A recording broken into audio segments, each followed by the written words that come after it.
اب شرک فی الحقوق، اللہ تعالیٰ کا حق کیا ہے؟ ویسے تو یہ کہ آپ گننے بیٹھیں گے، نماز پڑھو، روزہ رکھو، اللہ کا حکم ہے، اللہ کا حق ہے، یہ حقوق اللہ میں سے ہے۔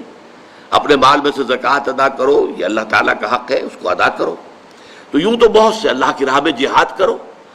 اللہ کے کلمے کی سربلندی کے لیے جد و جہد کرو، محنت کرو، کوششیں کرو، جان کھپاؤ، مال صرف کرو، انفقوا فی سبیل اللہ، جاہدوا فی سبیل اللہ، یہ سارے کیا ہیں؟ اللہ کے حقوق ہیں۔ لیکن یہ کہ جیسے ایک کہاوت ہوتی ہے کہ ہاتھی کے پاؤں میں سب کے پاؤں، ایک لفظ عبادت کور کرتا ہے تمام حقوق کو۔ اس لیے کہ قرآن مجید یہ کہتا ہے، سورہ ذاریات میں یہ آیت آپ نے سنی ہوگی بارہا، وَمَا خَلَقْتُ الْجِنَّ وَالْإِنسَ إِلَّا لِيَعْبُدُونَ، میں نے جنوں اور انسانوں کو پیدا ہی صرف اس لیے کیا ہے کہ میری عبادت کریں۔ سورہ ہود کے شروع میں آتا ہے، الف لام را کتاب احکمت آیاتہ ثم فصلت من لدن حکیم خبیر اللہ تعبدوا الا اللہ اننی لکم منہ نذیر و بشیر۔ دیکھو یہ کتاب ایسی ہے جو پہلے بہت مضبوط کی گئی ہیں، اس کی آیات بڑی گاڑی، بہت مضبوط، پھر ان کی تفصیل بیان کی گئی ہے اس ہستی کی طرف سے کہ جو حکیم اور خبیر ہے۔ اور یہ کیا پیغام لے کر آئی ہے؟ اللہ تعبدوا الا اللہ، اللہ کے سوا کسی اور کی بندگی نہ کرو، کسی اور کی عبادت، کسی اور کی پرستش نہ ہو۔ اننی لکم منہ نذیر و بشیر، یقیناً میں اللہ کی طرف سے تمہاری جانب بشیر بھی ہوں اور نذیر بھی ہوں۔ اور سورہ کہف کے آخر میں بڑی پیاری آیت ہے، قل انما انا بشر مثلکم، یہ حصہ تو ہم پہلے پڑھ چکے ہیں شرک فی الذات کے ضمن میں۔ قل انما انا بشر مثلکم یوحی الی انما الہکم الہ واحد، اے نبی کہہ دیجئے ان سے کہ دیکھو میں بھی تمہاری طرح کا ایک بشر ہوں، ہاں مجھ پر وحی ہوتی ہے، تم پر وحی نہیں آئی ہے، مجھ پر وحی آئی ہے۔ اور اس وحی کا مرکزی نقطہ کیا ہے؟ تمہارا الہ ایک ہی ہے، الہ واحد۔ اب آگے پڑھیے،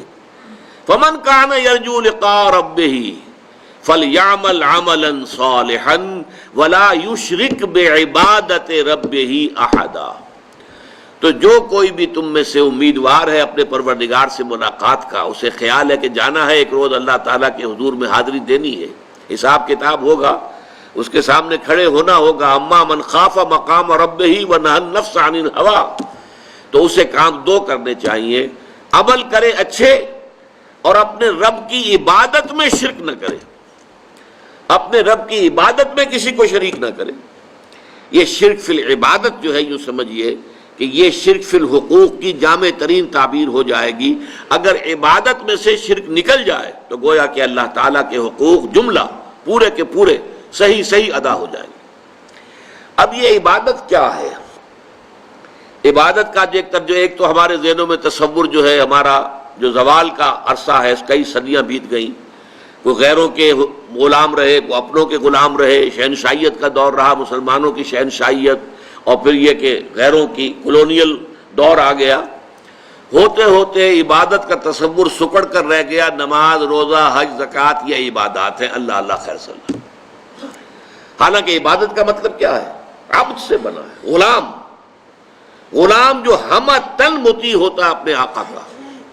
ہمہ تن ہمہ وقت، ہر وقت اسے حکم ماننا ہے۔ وہ امپلائی ریلیشن شپ نہیں ہوتا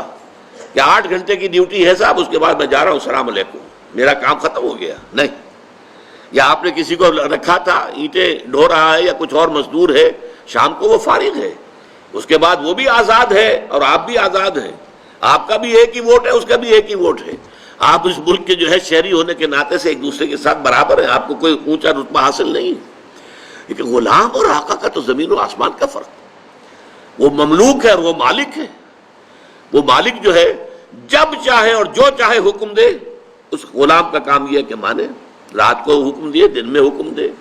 اور اسی طریقے سے اگر وہ آقا جو ہے کوئی کوٹڑی دے دے کہ اس میں تم سو جایا کرو رات کو، تو وہ کوٹڑی کا مالک تو نہیں بن جاتا، کوٹڑی ملکیت تو رہتی ہے آقا کی، ہاں استعمال میں ہے، متاع الحیات الدنیا، دنیا کی زندگی کے برتنے کا سامان ہے بس، باقی یہ کہ ملکیت جو ہے وہ تو آقا کی ہے۔ اس تصور میں اللہ کی بندگی، اور بہت خوبصورتی کے ساتھ ادا کیا شیخ سعدی رحمۃ اللہ علیہ نے،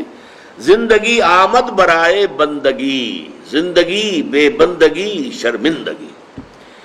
وما خلقت الجن والانس الا لیعبدون، یہ تو ہمیں زندگی ملی ہی عبادت کے لیے، لیکن یہ جو میں نے ہمہ وقت ہمہ تن اطاعت اللہ کی عبادت کا تقاضا بیان کیا ہے، یہ بھی ابھی مکمل نہیں ہے، اس میں ایک ایلیمنٹ کا اضافہ ہوگا تب یہ عبادت کا تصور مکمل ہوگا، اور وہ ایلیمنٹ یہ ہے اطاعت مجبوری کے تحت بھی ہوتی ہے۔